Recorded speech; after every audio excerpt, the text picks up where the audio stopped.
Hello बच्चों, मैं आपके लिए फिर से एक न्यू वीडियो लेके आई हूँ जो एम.कॉम सेमेस्टर 2 के लिए है। तो आज का हमारा सब्जेक्ट है फाइनेंशियल मैनेजमेंट एंड पॉलिसी और आज का हमारा टॉपिक है फाइनेंशियल मैनेजमेंट, वित्तीय प्रबंध। क्वेश्चन है हमारा, वित्तीय प्रबंध क्या है, इसकी प्रकृति तथा क्षेत्र की व्याख्या करें। आंसर, वित्तीय प्रबंध का आशय। वित्तीय प्रबंध का संबंध उन संगठनों की वित्त व्यवस्थाओं से है जो लाभोपार्जन के उद्देश्य से संचालित की जाती है। व्यापक अर्थ में वित्तीय प्रबंध दो शब्दों का समूह है, वित्तीय और वित्त का आशय वित्त संबंधी है और प्रबंध का आशय किसी कार्य की सर्वोत्तम व्यवस्था करना है। अतः वित्तीय प्रबंध का सामूहिक आशय किसी व्यावसायिक उपकरण की वित्त संबंधी कुशल व्यवस्था करना है। इसे मैं अपने शब्दों में विस्तृत रूप से बताना चाहूँगी। वित्तीय प्रबंध को समझने से पहले हमें इसे अलग अलग भागों में समझना होगा। वित्तीय का अर्थ होता है रुपया, पैसा, पूंजी, कैपिटल, और प्रबंध का अर्थ होता है किसी व्यक्ति से कार्य करा लेने की कला को प्रबंध कहा जाता है और जो उस कार्य को करवा लेता है उस व्यक्ति को प्रबंधक कहा जाता है। वित्तीय प्रबंध में प्रबंधक इस प्रकार वित्त का मैनेजमेंट करता है कि आने वाले समय में कंपनी में अधिक से अधिक प्रॉफिट कमाने के उद्देश्य से किया जाता है। वर्तमान में कंपनियों और निगमों की स्थापना तथा उनमें होने वाली कड़ी प्रतिस्पर्धा ने साधनों के अनुकूलतम उपयोग की ओर प्रबंधकों का ध्यान आकर्षित किया है।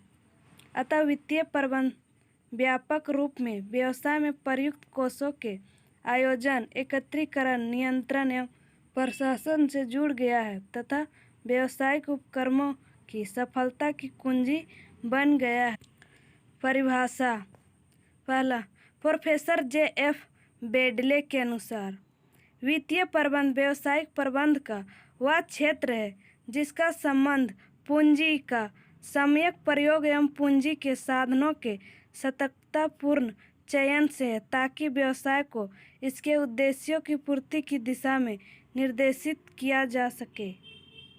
दूसरा है हमारा श्री इजरा सोलोमन के अनुसार वित्तीय प्रबंध को कोषों की व्यवस्था करने से संबंधित एक स्टाफ गतिविधि के रूप में नहीं देखा जाना चाहिए अपितु समग्र प्रबंध के एक अभिन्न अंग के रूप में परिभाषित किया जाना चाहिए। वित्तीय प्रबंध विज्ञान अथवा कला दोनों है। वित्तीय प्रबंध ना तो शुद्ध विज्ञान है ना ही कला। यह बहुत सारी तकनीकें तथा तरीकों के बारे में बात करता है जो व्यवसाय तथा निर्णय के उद्देश्य की स्थिति के ऊपर निर्भर करता है। विज्ञान के रूप में यह विभिन्न प्रकार के सांख्यिकी तथा गणितीय मॉडलों को अपनाता है तथा कर्म की वित्तीय समस्याओं को दूर करने के लिए कंप्यूटर की विधियों का उपयोग करता है। उदाहरण के लिए पूंजी निवेश, मूल्यांकन, पूंजी आवंटन, उपयुक्त पूंजी संरचना के मिश्रण, पोर्टफोलियो प्रबंधन इत्यादि। उपयुक्त के साथ वित्तीय प्रबंधक को निर्णय प्रक्रिया में अपनी विश्लेषणात्मक कुशलता का परिचय देना होता है। अतः वित्तीय प्रबंध विज्ञान तथा कला दोनों है। वित्तीय प्रबंध का आशय। Meaning of financial management. Principle of financial management. पहला है हमारा रिस्क रिटर्न ट्रेड ऑफ, दूसरा है टाइम वैल्यू ऑफ मनी, तीसरा है लेवरेज, चौथा है वैल्यूएशन, पांचवा है पोर्टफोलियो इफेक्ट, छठा है मैचिंग प्रिंसिपल्स, सातवां है हमारा लिक्विडिटी VS, 8वां है हमारा प्रॉफिटेबिलिटी। वित्त व्यवसाय का आधार है। व्यवसाय में सफलता प्राप्त करने के लिए पर्याप्त वित्त की समुचित व्यवस्था आवश्यक है। इसकी तुलना मानव शरीर की रक्त संचार प्रणाली में की जा सकती है।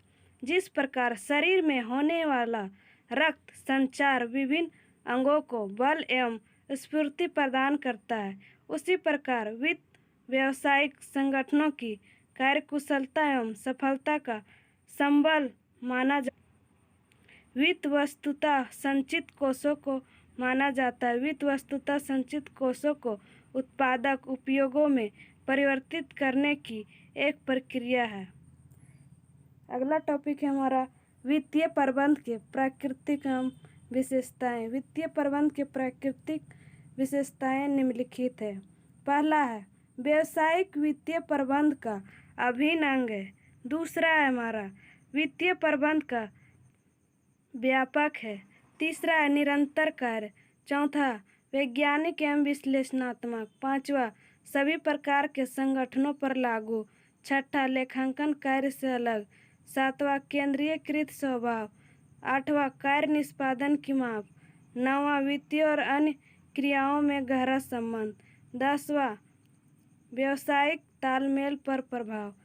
11 निर्णय में सुविधा। नेक्स्ट टॉपिक है हमारा वित्तीय प्रबंध के क्षेत्र या कार्य। वित्तीय प्रबंध के क्षेत्र कार्य को दो भागों में बांटा गया। पहला है प्रशासनिक कार्य, दूसरा है दैनिक कार्य। प्रशासनिक कार्य के अंतर्गत आने वाले पॉइंट। पहला है हमारा वित्तीय पूर्वानुमान, फाइनेंशियल फोरकास्टिंग। दूसरा है वित्तीय नियोजन, फाइनेंशियल प्लानिंग। तीसरा है वित्तीय निर्णय, फाइनेंशियल डिसीजन। चौथा है आय का प्रबंध, मैनेजमेंट ऑफ इनकम। पांचवा है वित्तीय निष्पादन का मूल्यांकन। छठा है वित्तीय नियंत्रण। सातवां है कोषों की अधिप्राप्ति। दूसरा दैनिक कार्य के अंतर्गत आने वाले पॉइंट्स, रूटीन फंक्शन। पहला है हमारा वित्तीय अभिलेखन रखना। दूसरा है हमारा वित्तीय विवरणों को तैयार रखना। तीसरा है हमारा महत्वपूर्ण वित्तीय प्रलेखों को सुरक्षित रखना। नेक्स्ट टॉपिक है हमारा वित्तीय प्रबंध के उद्देश्य, ऑब्जेक्टिव ऑफ फाइनेंशियल मैनेजमेंट। अनुकूल वित्तीय निर्णयों के लिए वित्तीय प्रबंध के उद्देश्यों को सुनिश्चित करना आवश्यक होता है। वित्त के क्षेत्र में वित्तीय प्रबंध इसके उद्देश्य के आधार पर होते हैं।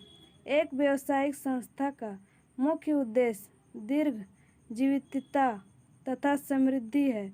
व्यवसाय को जीवित रखने तथा समृद्धि की ओर अग्रसर करने के लिए एक व्यावसायिक संस्था की पर्याप्त मात्रा में लाभोपार्जन करना चाहिए। इसके अतिरिक्त इसे विनियोजकों, कर्मचारियों, ग्राहकों एवं समाज के अन्य वर्गों से अच्छे संबंध बनाए रखना आवश्यक होता है। किसी संगठन के वित्तीय प्रबंध को निम्नलिखित उद्देश्यों को प्राप्त करना चाहिए। पहला पॉइंट है हमारा व्यवसाय में कोषों की पर्याप्त एवं नियमित आपूर्ति सुनिश्चित करना। दूसरा पॉइंट है हमारा लाभदायकता, तरलता एवं सुरक्षा के सिद्धांतों के अनुसार पूंजी का कुशलतम उपयोग सुनिश्चित करना। तीसरा पॉइंट हमारा पूंजी के पूर्तिकर्ताओं को समुचित दर से प्रत्यय दिलाना। चौथा पॉइंट है हमारा आंतरिक विनियोग एवं वित्त पूर्ति के लिए एक सुनिश्चित पद्धति निर्धारित करना। पांचवा पॉइंट हमारा प्रतिभूतियों के मितव्ययितापूर्ण संयोजन द्वारा पूंजी लागत को न्यूनतम रखना। छठा पॉइंट हमारा वित्त विभाग की क्रियाओं का संस्था के अन्य विभागों की क्रियाओं से सामंजस्य स्थापित करना। Thanks for my watching video. अगर आपको यह वीडियो पसंद आया हो तो हमारे चैनल लाइक एवं सब्सक्राइब एंड कमेंट्स जरूर करें। Thank you.